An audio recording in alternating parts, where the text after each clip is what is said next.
So hi everyone, my name is Jun Chai Ong from Technical University of Denmark, and today I'll be talking about the prediction method for ignition delay time of liquid spray combustion in constant volume chamber. So the content for today is I'll start with the motivation behind this work and the hypothesis and as well as the methodology of the prediction method. Next, I'll talk about the results where I tested different ambient temperature as well as nozzle size. And lastly would be the conclusion and acknowledgements. So for the motivation, ignition delay time, as most of you are aware, is that it's an important parameter in determining the performance of diesel engines.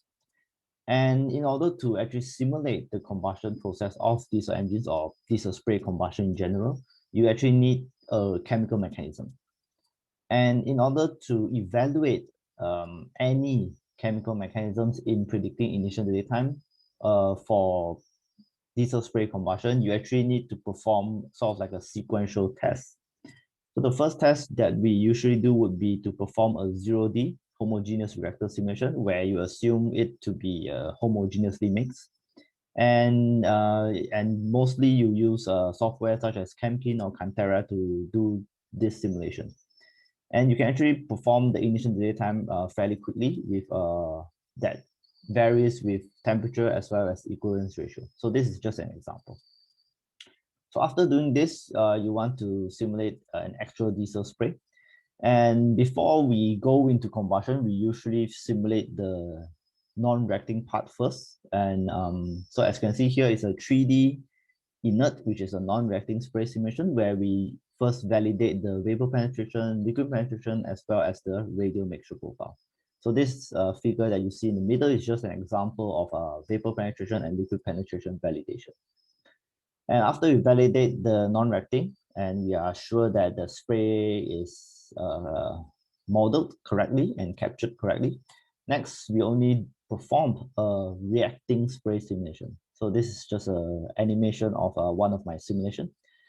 So you can see that, okay, at up to ignition delay time, you can actually capture, okay, like the combustion happening in this spray for one single operating condition.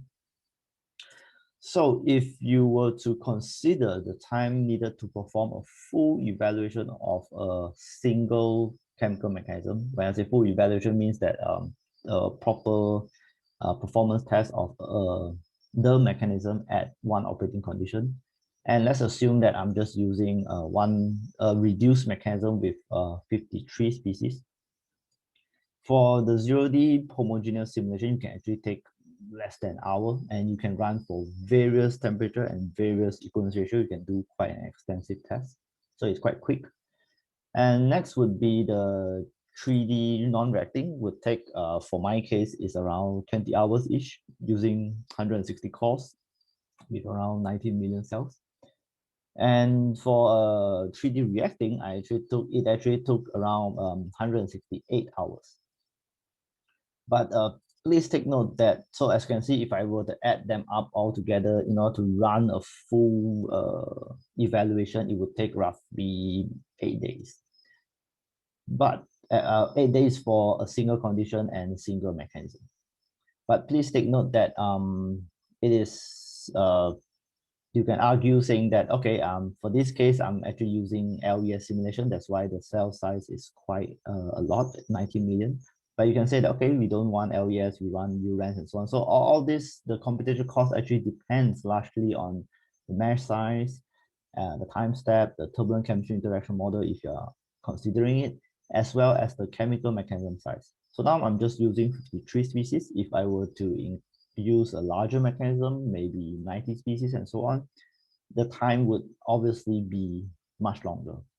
And take note that most of the time spent is actually on the reacting spray simulation. So as you can see, the reacting spray simulation is the one that's taking the most time consuming stage.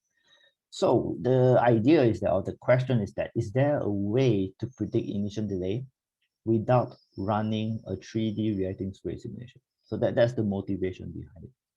So the hypothesis or the idea behind it is that if the majority of the vapor region of the spray has a composition that is close to the most reactive mixture fraction, then there is a high chance that it will undergo high temperature ignition. Okay, so that's the hypothesis behind it.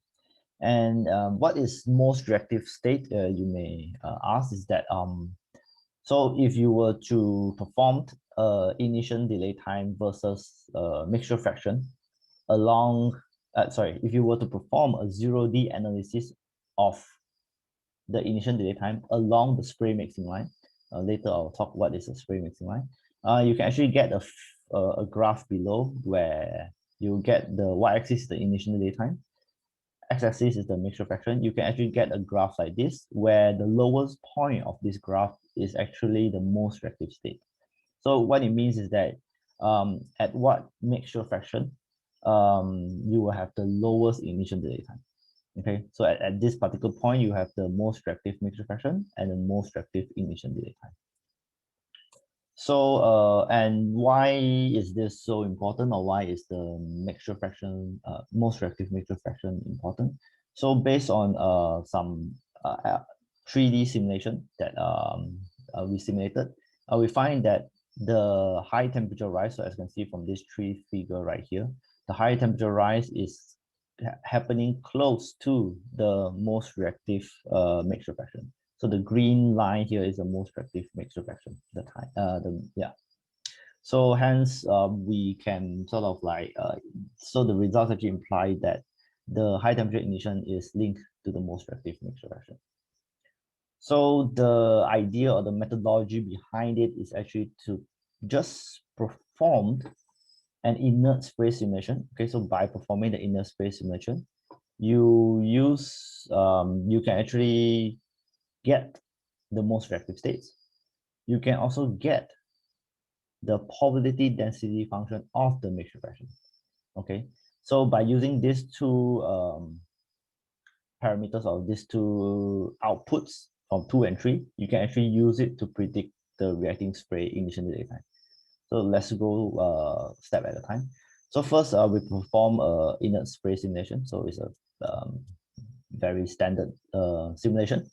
And after performing it, you can actually extract. So that means at each point, or sort of at each cell, you can actually extract the temperature as well as the mixture fraction from the simulation. And if you were to plot them out as a scatter plot, you will get something on the right. So you get the temperature versus the mixture fraction. And you can actually plot a mixing line. So that means it's the line that is above all these points. Okay, so this is what we call by the spray mixing line.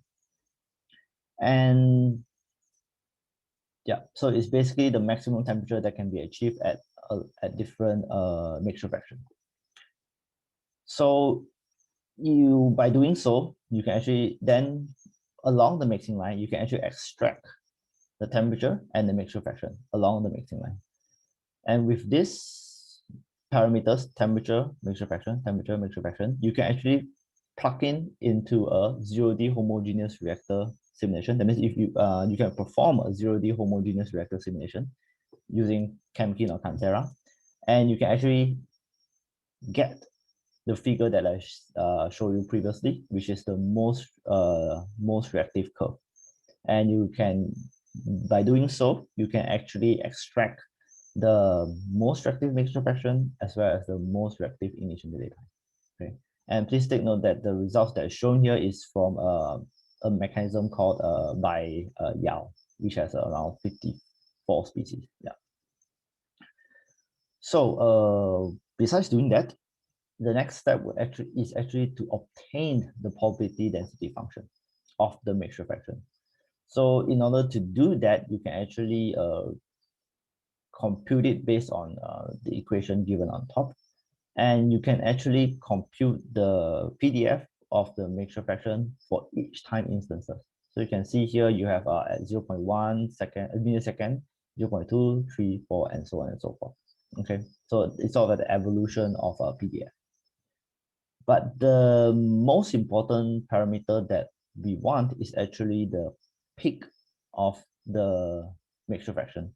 because that would actually tell you in that spray what is the highest probability of mixture fraction that is in that spray.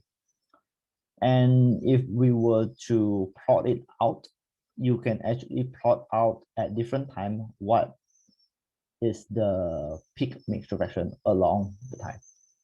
Okay, that means time evolution of the peak mixture fraction. So going back to the methodology of the prediction method, so we are saying that if the majority of the vapor region, so majority of the vapor region is close to the most reactive mixture fraction, then you have a high probability of undergoing high temperature ignition. So the majority of vapor region is sort of like represented by the PDF, okay, and the peak mixture fraction that we have calculated. And now we are trying to see that when is it close to the most reactive mixture fraction.